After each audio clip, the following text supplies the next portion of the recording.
AITA for ignoring my parents who kicked me out 3 months before I got an inheritance? My name is Mason Reed. I am 18 years old, and I have always known I was adopted.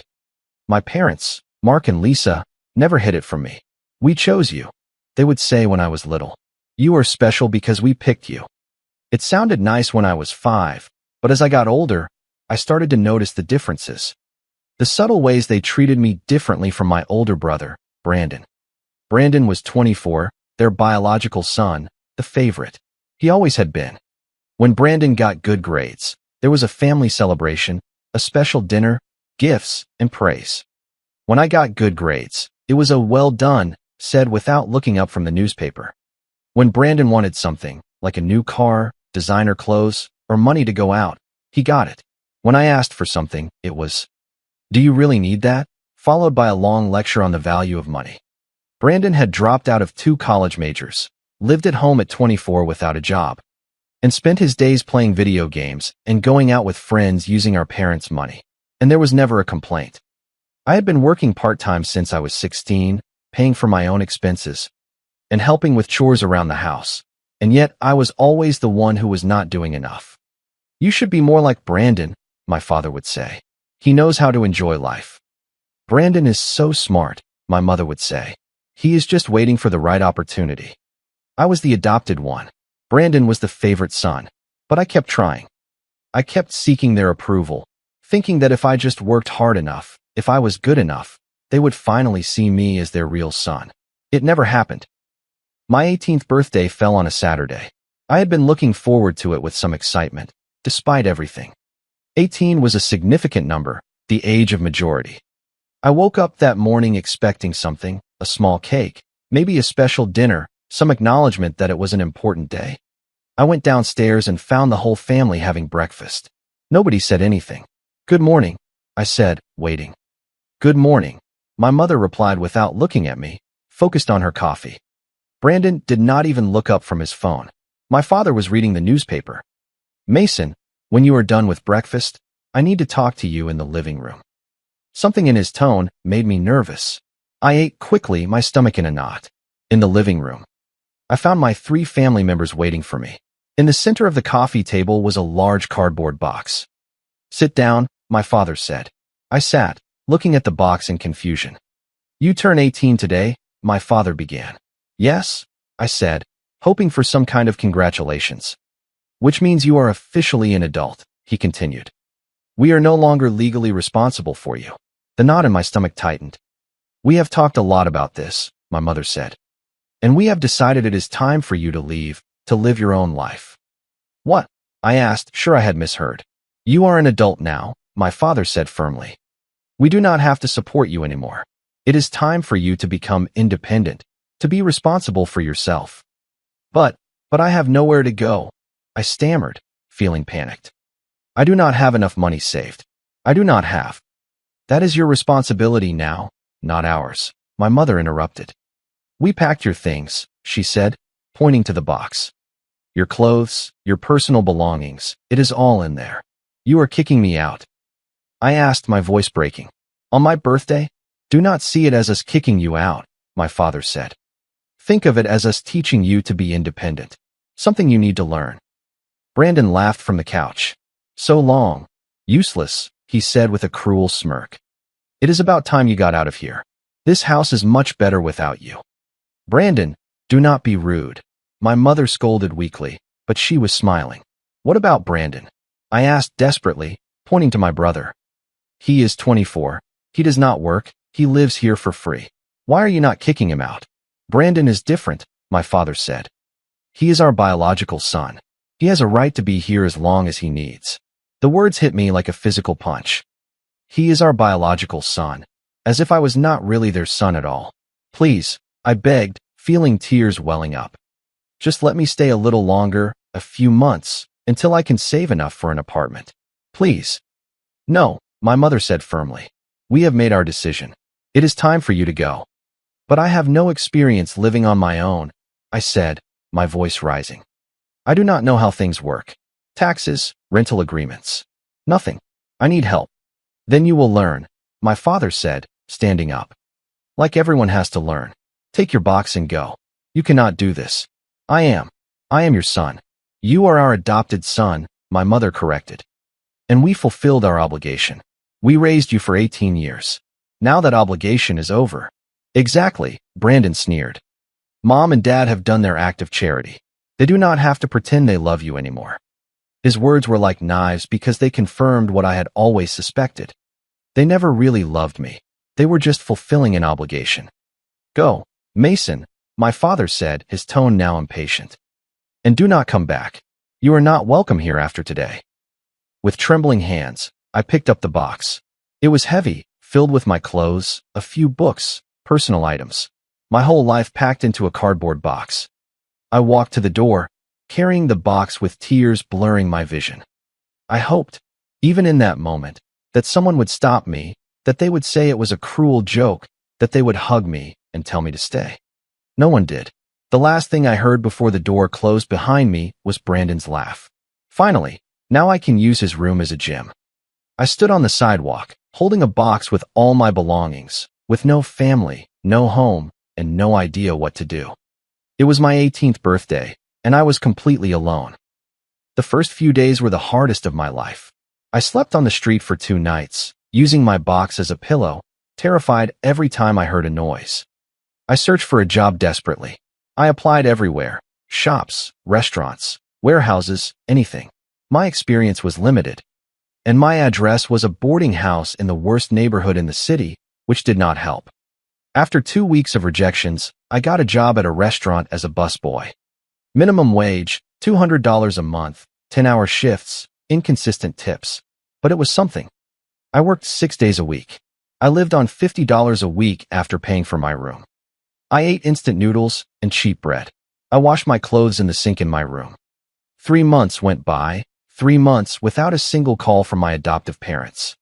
Without a message asking if I was okay, without anything. And then everything changed. It was a normal Tuesday. I had just finished my shift at the restaurant. I was walking back to my boarding house when my phone rang. Unknown number. I usually did not answer unknown numbers, but something made me answer this time. Mason Reed, a professional voice asked. Yes, this is he, I replied cautiously. My name is David Lawson. I am an attorney with the law firm of Lawson & Associates. Do you have a few minutes to talk? A lawyer. Great. What had I done now? I suppose, I said. Mr. Reed, I represent the estate of your biological parents, Robert and Elizabeth Caldwell. I stopped dead in my tracks in the middle of the sidewalk. My biological parents. Yes, I am afraid I have both sad and good news. The sad news is that they both passed away in a car accident. I felt something, not exactly sadness, because I never knew them, but something. The good news, if I can call it that, is that they left a very specific will. You are the sole heir to their estate. What? I asked, sure I had misheard. Your biological parents gave you up for adoption when you were born for reasons I cannot disclose. However, according to their will, they always kept track of you. They knew where you lived, how you were doing, but they chose not to contact you. Respecting your life with your adoptive family, they did not want to confuse you or cause you pain. Tears began to fall. My biological parents, people I had never met, had been watching over me from afar, while my adoptive family scorned me. There were 2 people who actually cared about me. In their will, the lawyer continued, they left very clear instructions. Their entire estate goes to you. Their house, their savings, their investments, everything. How much is everything? I asked in a shaky voice. The total estate is valued at approximately $4 million, the lawyer said. The world stopped. $4 million? Yes. Mr. Reed, your biological father owned a very successful import business. Your mother was an architect with several properties. They lived modestly, but they invested wisely, and it is all yours now. I could not breathe, could not think. $4 million. Me, who had been living on $50 a week. Me, who ate instant noodles every day. Me, who slept in a room where I could touch both walls by stretching out my arms. I need you to come to my office to sign some documents, the lawyer continued. Can you come tomorrow? Yes, I said automatically. Yes, I can. The next day, I went to the lawyer's office and signed all the papers. And then I started my new life. With $4 million, the possibilities were endless, but I was not reckless. I quit my job at the restaurant. I did not need it anymore. But I gave a $500 tip to each of my coworkers. They had been kind to me when no one else was. I moved into the house I inherited. It was huge, with a pool, a hot tub, a luxury home in an upscale neighborhood. I enrolled in a nearby university, something I thought I would never be able to do. I decided to study business administration, thinking that maybe one day I would manage the properties I inherited. I lived quietly for 2 weeks, enjoying my new house, my new life, processing everything that had happened. And then I got the call I had been expecting. It was my adoptive father, Mark. The same man who had thrown me out 3 months ago without a second glance. "Mason," he said when I answered. His voice was different, softer, almost friendly. "What do you want?" I asked coldly. "We need to talk," he said. "Your mother and I. And Brandon. About how things ended. We feel that maybe we were too hard on you." I could not help but laugh. "Really? After 3 months, maybe you were too hard?" "We understand you are upset," he said in that condescending tone I hated. "That is why we want to talk, to work things out. Can we meet?" I knew exactly why they wanted to talk. Somehow, they had found out about my inheritance. I did not know how, but they knew. "Fine," I said. "You can come to my house." "Your house?" he asked in surprise. I gave him my new address. There was a long silence on the other end. That is a very expensive area," he finally said. "Yes," I said simply. "I will see you tomorrow at 3 o'clock in the afternoon." And I hung up. The next afternoon, at exactly 3 o'clock, my doorbell rang. I opened the door to find Mark, Lisa, and Brandon standing there, their eyes wide as they stared at my house. "This is your house?" Lisa asked, unable to hide her astonishment. "Yes," I said. "Come in." They entered slowly, looking at everything. The high ceilings, the marble floors, the elegant furniture. The view of the garden and pool through the floor-to-ceiling windows. "Sit down," I said, gesturing to the living room. They sat, still looking around in disbelief. Brandon especially looked like he was in shock. "So," I said, sitting across from them. "You said you wanted to talk." Mark cleared his throat. "Yes. Well, Mason, your mother and I have been talking a lot these past few days. And we realized that maybe we were too harsh with you when you turned 18. "Too harsh," I repeated emotionlessly. "Yes," Lisa continued. "We were trying to teach you independence, but perhaps we did it the wrong way. Too quickly, too severely." "I see," I said. "And, well," Brandon chimed in with a fake smile. "I have been thinking that we have never really had a true brotherly relationship. I would like to change that, to be real brothers." I looked at the three of them, saw their fake smiles, their calculating eyes, the barely hidden greed in their expressions. "So, you want me to be a part of the family again?" I asked. "Exactly," Mark said enthusiastically. "You have always been a part of the family. We just went through a difficult time. But we can get past it. We can start over," Lisa added. "The way it always should have been." "Interesting," I said, leaning back in my chair. "And this sudden reconciliation has nothing to do with the fact that I received a $4 million inheritance 2 weeks ago." The silence was absolute. Their faces turned pale. "Mason, it is not what you think," Mark began. "No," I interrupted, my voice now filled with contained anger. "Let me tell you what I think. I think that for 18 years, I was the second-class son. The adopted child who was never really part of the family. The one who got the leftovers while Brandon got everything." "That is not true," Lisa tried. "Stop," I said firmly, standing up. "For 18 years, I listened to you. Now, you are going to listen to me." They shrank back on the sofa, saying nothing. "You threw me out on my birthday," I continued, my voice trembling with emotion. "With no real money, no experience, no preparation. You told me I was not your problem anymore. That your obligation to me was over because I turned 18. We were teaching you," Mark started weakly. "While Brandon, at 24, was still living at home for free without a job," I said. "He was 6 years older than me. And you never kicked him out. You never demanded independence from him. Why? Because he is your biological son, and I was just the adopted one." "We are sorry," Lisa said, with tears in her eyes. "No," I said firmly. "You are not sorry. If you were sorry, you would have called 3 months ago to see if I was okay. To make sure I had a place to sleep, food, anything. But you did not. Not a single call, not a message, nothing. We thought you needed space. Mark tried. You left me on the street, I said, my voice cracking. I slept on the sidewalk for 2 nights. I ate instant noodles for 3 months. I lived in a horrible room where I could hear every noise from the neighbors. And you never once wondered if I was alive or dead. Mason, Brandon tried to speak. And you? I turned to him. You, who mocked me, who called me useless, who said you could finally use my room as a gym. Now you want to be my brother? Now that I have money? Brandon did not answer, staring at the floor. So here is my answer, I said with cold calm. No, I am not going to be part of your family again. Because you were never my real family. You were just the people who raised me out of obligation for 18 years. And the moment that obligation legally ended, you threw me away. There was a long silence. Mark finally spoke, his tone now less conciliatory, more desperate. Fine, he said. We understand you do not want to come back to the family. But Mason, you could at least help us out financially. After everything we did for you for 18 years. We raised you. We fed you. We gave you a roof over your head. You want money? I asked in disbelief. The economy has been tough, Mark admitted. We have debts. The mortgage is behind. We are in financial trouble. We just need some monthly help. Something small. Per month. Maybe.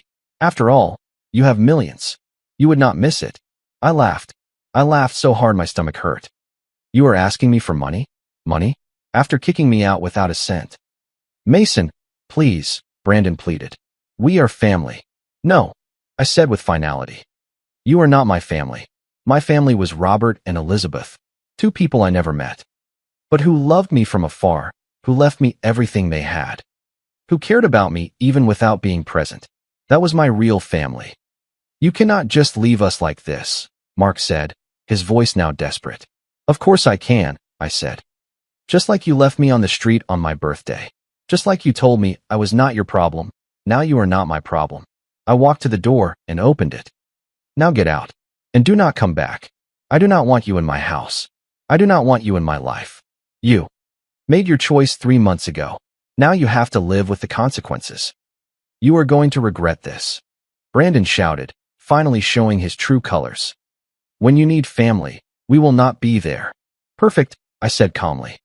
Because I will not be needing people like you. Now out of my house. They left, Mark and Lisa crying, Brandon with rage on his face. I closed the door behind them, and for the first time in months, I felt completely at peace. Today, 6 months after that encounter, my life is completely different. I am in my 2nd semester of college. My grades are excellent. I have made real friends, people who appreciate me for who I am, not for what I have. I found out through acquaintances that Mark and Lisa ended up selling their house because of their debts. They moved into a small apartment. Brandon had to get a job for the first time in his life, something in sales that he hates. Do I feel bad? Not at all. They tried to call me a few more times. I sent them a simple message. I lost your number. Please do not contact me again. And I blocked them permanently. I also visited the graves of Robert and Elizabeth, my biological parents. I brought them flowers. I talked to them, even though they were not there to listen. Thank you, I told them, for loving me when no one else did, for giving me this chance, for looking out for me from afar. I am going to use what you left me to live the life I deserve. I promise. And I am keeping that promise. I am living well, not extravagantly, but comfortably. I am building a future. I have goals. I have dreams. Sometimes I think about what my life would be like if I had never received that inheritance. I would probably still be in that horrible boarding house, working double shifts, barely surviving. But the inheritance was not just money. It was validation. It was knowing that there were people who truly loved me, who considered me valuable, who thought I deserved something better. That is something no amount of money can buy. Now I live in a beautiful house. I am studying at a university. And I have a bright future ahead of me. And best of all, I am completely, absolutely free. If you like the stories, don't forget to leave a comment and support the channel by subscribing. See you in the upcoming stories.